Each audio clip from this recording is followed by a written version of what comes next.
Now, I know I'm very late on this. Like, so ridiculously late. I mean, why talk about the top 5 games of 2018 when we're a few months away from talking about the top 5 games of 2019? Simple. I have no other ideas for a video right now.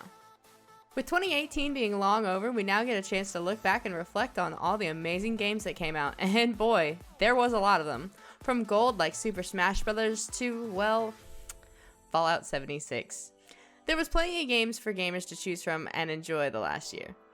I played a lot of games last year, and once I graduated, my life was just work and video games. And sure, I used to work with video games, so I guess my life was just video games.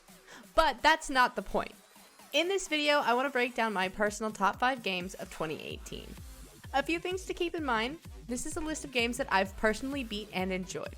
There are plenty of games that I liked that aren't on the list. Some of the games I'm excluding are Super Smash Bros. Because the game is great, but I'm focusing on story and gameplay, and I know World of Light exists, but that's not... I don't wanna.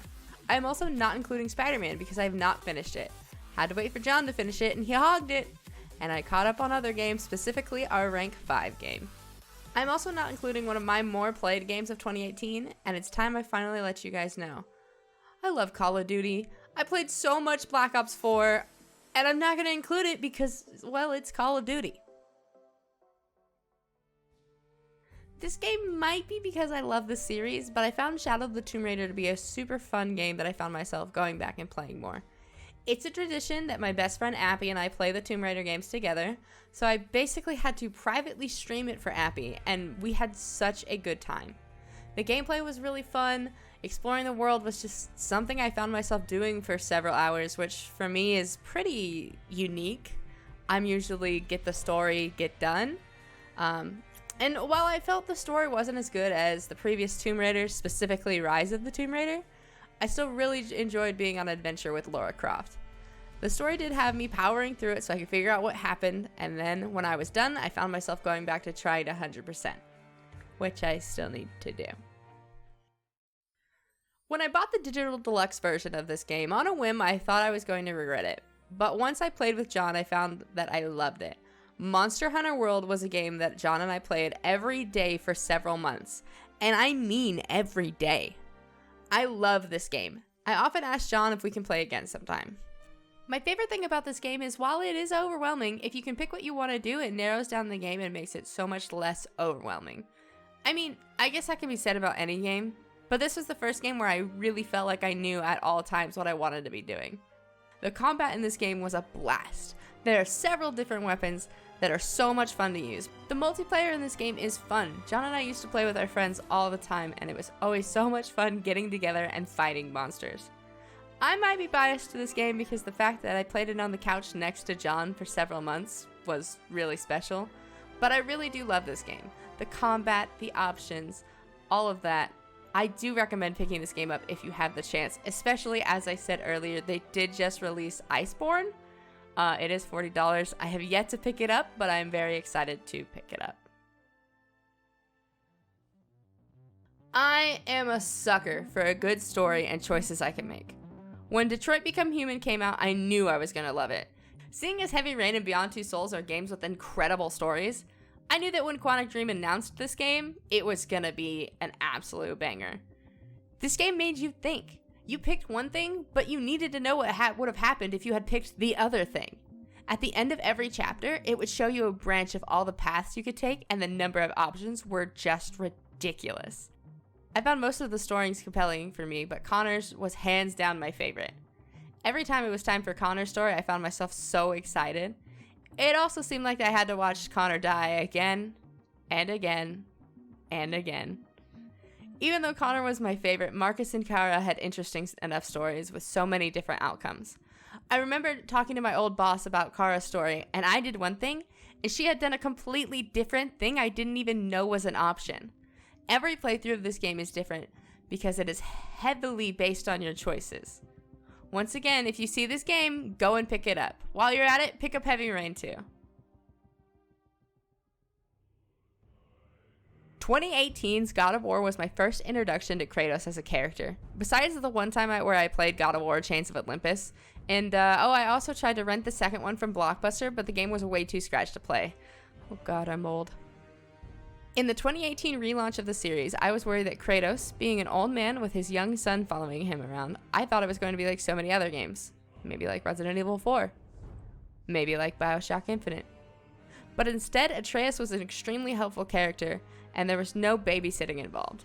The story in God of War was the greatest, and the views were stupid beautiful. Even on my old PlayStation and my janky TV, I still found the scenery breathtaking.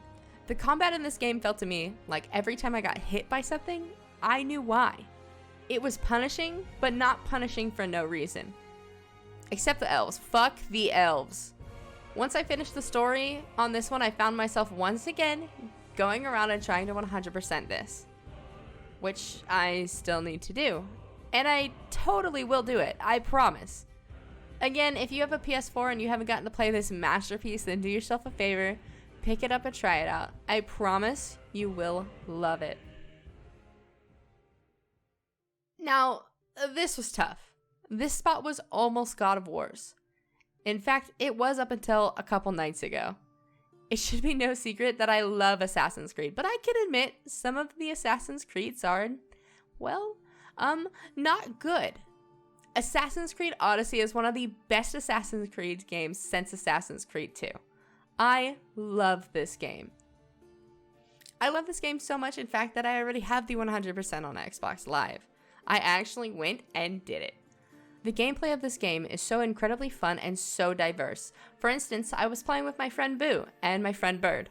While I'm about getting in there and hacking them up, Boo likes to play it safe by kiting his enemies with his bow, and I've noticed that it is insanely broken to do that, because it works very well.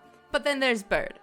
Bird likes to play the true Assassin's Creed way, where he finds a nice bush, and he sits, and waits, and waits, and waits, until his enemy comes up to him so he can stab them and drag their body into the bush. This game has a stupid amount to do in it, and the DLC adds even more. When I did the first draft of this script, I was about 70 hours in and 60% complete. And now, I'm 100% done with the game, all DLCs included, and I had played for 164 hours and 43 minutes. I highly recommend picking up Assassin's Creed Odyssey. I can't express how much I love this game. In fact, my friend Boo and I love this game so much that we decided to get matching tattoos of the Spear of Leonidas. That's my second Assassin's Creed tattoo, which is a little crazy, but this game and the story was so good. If you haven't played another Assassin's Creed, or maybe you haven't played since Brotherhood or 2, you can still pick up the story right where it is, and you might be a little lost, but for the most part, the story still makes sense. The gameplay is vastly different from the older games, except maybe Origins, and the story, while connected, takes place before any of the other Assassin's Creed. I cannot express to you guys how much I love this game and how much I want to share this game with you guys. Of course, that's my personal list of top 5 games from 2018. And I know I left out some good ones, but I didn't want this thing to go on for forever. I love all the games on this list, and I had such a good time experiencing them last year. I'm excited to see what games we get to experience for the rest of this year, and I hope they compare to some of these incredible games. Thank you guys for watching. If you enjoyed this video, hit that like button down below. It helps me out more than you will ever know. Go ahead and subscribe if you're new, and I'll see you guys in the next video. I hope you guys have a wonderful day.